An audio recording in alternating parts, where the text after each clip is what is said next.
I contacted some of my students, some of the ones I taught way back when, and I asked them, what kind of impact did I have on your life? Be honest. And I had them send it to my email. All I saw was the subject line, and I had my assistant, you know who you are, my daughter, print them out and put them in an envelope.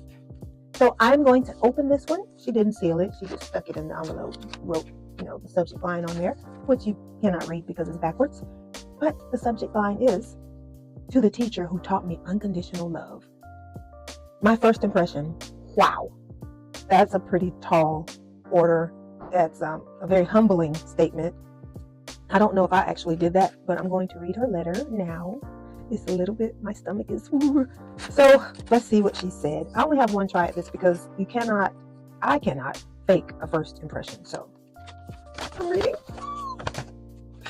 Dear Mrs. Poor, in 2002, I was taught by one of Pearl Cohn's best but hidden gem, you.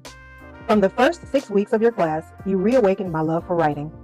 As a young child, I loved writing and journaling. After growing through some challenging times, you say growing through, that's pretty doggone writery, don't you think? After growing through some challenging times, my love for writing stopped. It wasn't until I journaled some of the most heartbreaking and abusive details of my journey as a child. I recalled you pulled me to the side after class to have a conversation with me to ensure I was safe, etc.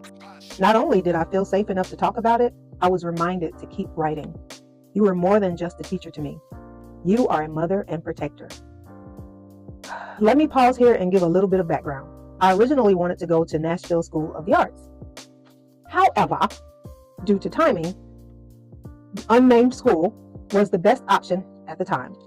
I have always been a lover of theater arts, poetry, and writing overall. I had no clue that as an educator, you were going to kick me out of my comfort zone.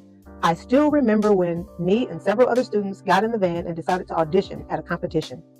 Not only was I nervous and did not feel ready, you pushed past my fear of public speaking and to accept my acting ability. I think I read that wrong. It wasn't her, it was me. You pushed me, because that makes more sense.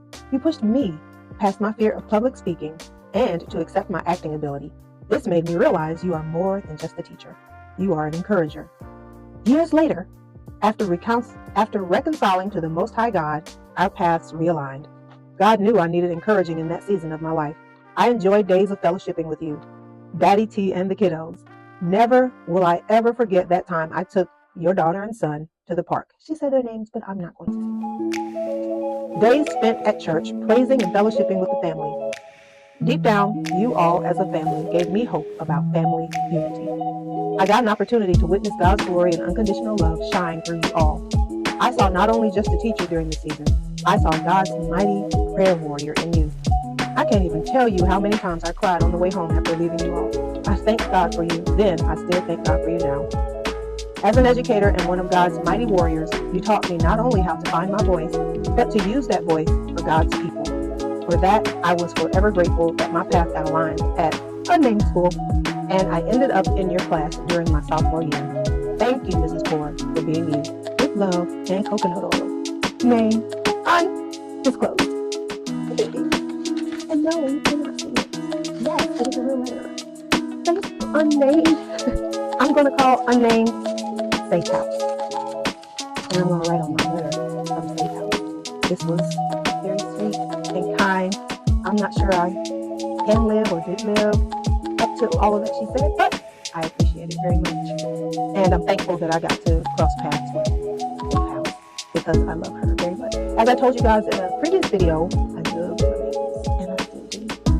And apparently, they still love me right now. So that's all for now. I'll talk to you guys later.